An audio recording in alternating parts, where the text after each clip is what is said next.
नेहा के पिता का बचपन में ही देहांत हो गया था। उसकी माँ के पास एक छोटा सा खेत का टुकड़ा था जो नेहा की शादी के लिए संभाल कर रखा हुआ था। नेहा के ससुराल वाले बहुत ही लालची स्वभाव के थे। नेहा की माँ ने शादी के समय उसके ससुराल वालों को जमीन बेचकर 4 लाख रुपए दे दिए। वो चाहती थी कि उसके इस दुनिया से जाने से पहले नेहा के हाथ पीले हो जाएं और शादी के कुछ समय बाद बीमारी के चलते वो अब इस दुनिया में नहीं रही, इसलिए नेहा बिल्कुल अकेली रह गई थी। ओ महारानी, तुझसे अभी तक रसोई का काम पूरा नहीं हुआ? कितना टाइम हो गया है? कपड़े और बर्तन क्या तेरी मरी हुई माँ आकर साफ करेगी? सासू माँ, मैं कर दूंगी, पर आप हर बात में मेरी माँ को बीच में क्यों ले आती हो? वो बेचारी तो अब इस दुनिया में है ही नहीं। करमजली भिखारन, मेरे आगे जुबान चलाती है। आज तो तेरी खैर नहीं। एक तो तेरी माँ ऊपर चली गई, हमने सोचा कि कुछ न कुछ और दहेज में सामान देकर जाएगी, पर वो तो थोड़े पैसे ही देकर तुझे मेरे पल्ले बांधकर ऊपर चली गई। अब तो तू इस घर में तभी लौटेगी जब तू पैसे लेकर आएगी, वरना इस घर में तेरे लिए कोई जगह नहीं है, समझी तू? नहीं नहीं सासू माँ, मुझे इस घर से मत निकालो। मैं कहाँ से पैसे लाऊंगी? मेरा तो अब इस दुनिया में आप लोगों के सिवा कोई नहीं है।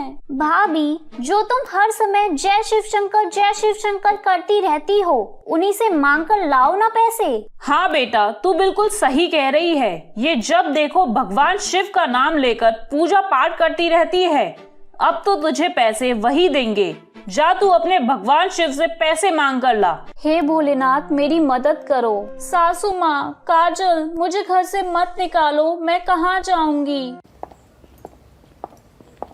सुनिए, बाहर आइए, देखिए सासू माँ मुझे घर से निकाल रही हैं।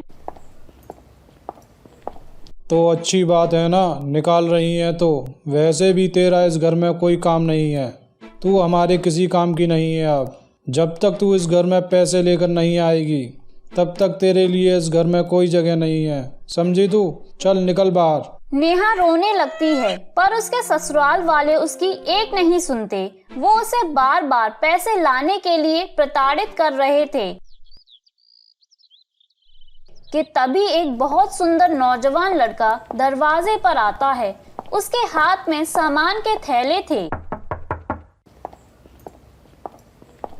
कौन हो भाई, किससे मिलना है? जी, मैं नेहा दीदी का चचेरा भाई हूँ। मेरा नाम नागेश है। मैं शहर में नौकरी करता हूँ। मेरी अपनी तो कोई बहन है नहीं, इसलिए नेहा दीदी ही मुझे हमेशा राखी बांधती हैं और आशीर्वाद भी देती हैं। अपने काम की वजह से मैं शादी में नहीं आ पाया था। जब गांव आया तो माँ ने मुझे सारी बात बताई। मैं बिना एक पल भी गवाए नेहा दीदी से मिलने आ गया। ये कुछ सामान मैं शहर से आप सबके लिए लेकर आया हूँ। थैले में भरे हुए सामान की चमक देखकर नेहा की सास की आंखों में लालच आ गया और बोली, अरे बेटा, आओ आओ, अंदर आओ, बाहर क्यों खड़े हो? नेहा बहू, देखो तुम्हारा भाई आया है। सफर के दौरान बहुत थक गए होंगे तुम। बैठो बेटा। जाओ बहू, अपने भाई के लिए चाय नाश्ते की व्यवस्था करो। पर सासू माँ, मेरा तो। अरे दीदी, जाओ ना, मेरे लिए चाय नाश्ता लेकर आओ।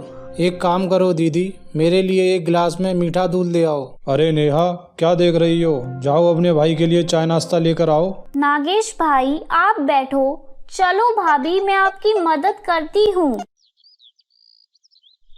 कुछ देर पहले नेहा के जो ससुराल वाले उसे घर से बाहर धक्का दे रहे थे, उसके भाई नागेश के आते ही नजारा बिल्कुल बदल चुका था। पर नेहा के मन में जो संदेह था वो हट ही नहीं रहा था।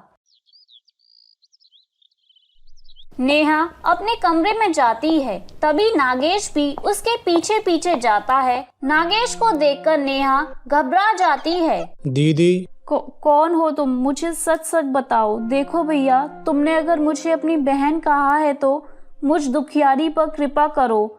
तुम जो भी हो, मुझे सच सच बताओ। मेरा मन बहुत घबरा रहा है। भैया, मेरा कोई भाई नहीं है। मेरे चाचा चाची की तो बस एक बेटी है जिसकी शादी हो चुकी है। फिर तुम कौन हो? मैंने सबके सामने तुम्हारे बारे में किसी को कुछ नहीं कहा, पर तुम मुझे सच बताओ भैया। अरे तुमने मुझे पहचाना नहीं? तुमने ही तो भोलेनाथ को मदद के लिए पुकारा था। उन्होंने मुझे तुम्हारी मदद के लिए भेजा है बहन। मैं भगवान शिव का भेजा हुआ जादुई नाग हूँ। मुझे भगवान शिव ने तुम्हारी सहायता के लिए भेजा है। अब जब तक मैं तुम्हारे सारे कष्ट दूर नहीं कर देता बहन, तब तक मैं यहाँ से वापस नहीं जाऊँगा बहन। जादुई नाग, हे शिव शंकर, आपने मेरी सहायता के लिए जादुई नाग को भेजा है। भैया, आप तो मेरे भगवान शिव के भेजे हुए नाग हो। अपनी बहन का प्रणाम स्वीकार करो। पर भैया, यहाँ आपकी जान को खतरा है। अगर किसी ने आपकी सच्चाई जान ली तो कहीं कुछ अनर्थ न हो जाए। बहन, मेरे ऊपर भगवान शिव का आशीर्वाद है। मुझे कुछ नहीं हो सकता। मैं तो यहाँ सब कुछ ठीक करने आया हूँ और सब कुछ ठीक करके ही यहाँ से जाऊँगा। ये लोग बहुत लालची हैं, इन्हें सबक भी तो सिखाना है। देखना, एक दिन ये सब तुमसे माफ़ी मांगेंगे। नेहा की खुशी का ठिकाना नहीं था, क्योंकि भगवान शिव ने उसकी सहायता के लिए अपने जादुई नाग को भेज दिया था। नेहा की सास, पति और नंद जब उन थैलों को खोलकर देखते हैं तो चौंक जाते हैं। काजल, ये नेहा का भाई तो बहुत पैसे वाला दिखाई पड़ता है। देखो तो कितने महंगे महंगे जेवर और कपड़े लेकर आया है। हमें तो पता ही नहीं था कि इस गवार का भी कोई पैसे वाला भाई है। हाँ माँ, सच में ये जेवर तो बहुत महंगे दिखाई पड़ते हैं। देखो अमित भैया, एक हार की कीमत लाखों में होगी। पर माँ, मेरी एक बात समझ में नहीं आ रही है। जब नेहा और मेरी शादी तय हुई थी तब उसके चाचा चाची ने कहा था उनकी एक ही बेटी है जिसकी शादी हो गई है। फिर ये भाई कहाँ से आ गया? कहीं दाल में कुछ काला तो नहीं? अरे अमित बेटा, तू आम खा, गुठलियाँ क्यों गिन रहा है? हमें पैसे और जेवर मिल रहे हैं। अब वो भाई चचेरा हो या सगा, हमें उससे क्या मतलब। कुछ दिन तक तो नागेश अपनी बहन नेहा के घर ही रहा। नेहा की सास और नंद ने अब नेहा के साथ अपना व्यवहार बहुत अच्छा कर लिया था। जब एक दिन नागेश नाग रूप में नेहा से बात कर रहा था, तब नेहा की सास उन दोनों को देख लेती है और सारी बातें सुन लेती है। भैया, पता नहीं, मेरा मन बहुत घबरा रहा है। अब आपको वापस लौट जाना चाहिए। मुझे आपकी बहुत चिंता हो रही है। बहन, मैंने तुम्हें पहले ही कहा है, मैं जब तक इन लोगों को इनकी गलती का एहसास नहीं दिला देता तब तक मैं यहाँ से वापस लौटकर नहीं जाऊँगा। तुम खामखा मेरी चिंता कर रही हो। ये लोग मुझे कोई नुकसान नहीं पहुँचा सकते। ये तो नाग है। ये हमारे घर में छल से घुस आया है। जरूर ये नेहा की कोई चाल है। ये जरूर कोई जादू टोना करके हम सबको मारना चाहती है। अरे कोई बचाओ, कोई बचाओ, हमारे घर में नाग घुस आया है। नेहा की सास शोर मचा देती है। सब लोग इकट्ठे हो जाते हैं। नागेश वापस इंसानी रूप में आ जाता है और वो नेहा के साथ बाहर आता है। यही है नाग, सब मिलकर इसे मारो, नहीं तो ये हमें मार देगा। अमित बेटा, जल्दी से वो डंडा उठाकर लाओ। माँ, मुझे पहले ही पता था कि नेहा का कोई भाई नहीं है। आज मैं इसे जिंदा नहीं छोड़ूंगा। नहीं नहीं भैया, भैया को कुछ मत करना। ये तो मेरे लिए यहाँ आए थे। इन्हें तो भगवान शिव ने मेरी सहायता के लिए भेजा था। आप सब मेरे भैया को कुछ मत करना। बहन, चिंता मत करो, ये लोग मेरा कुछ नहीं बिगाड़ सकते।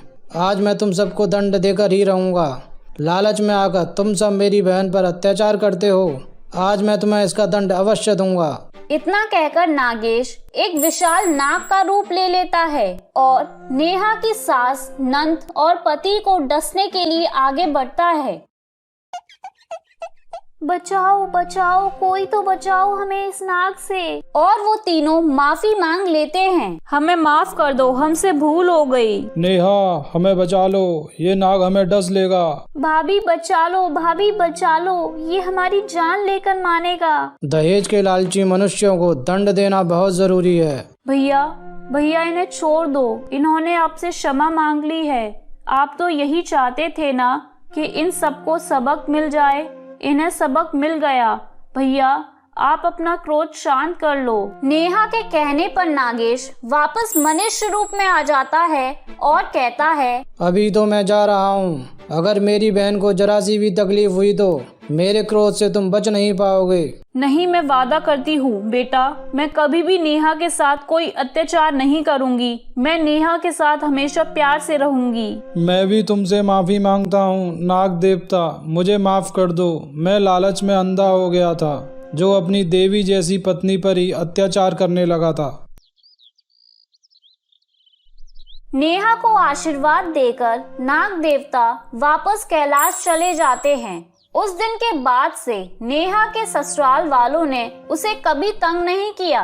कहते हैं, जब हम सच्चे मन से भगवान से मदद मांगते हैं तो वो हमारी जरूर सुनते हैं। जैसे भगवान भोलेनाथ ने नेहा की पुकार सुनी और उसके जीवन के सारे कष्टों को दूर कर दिया।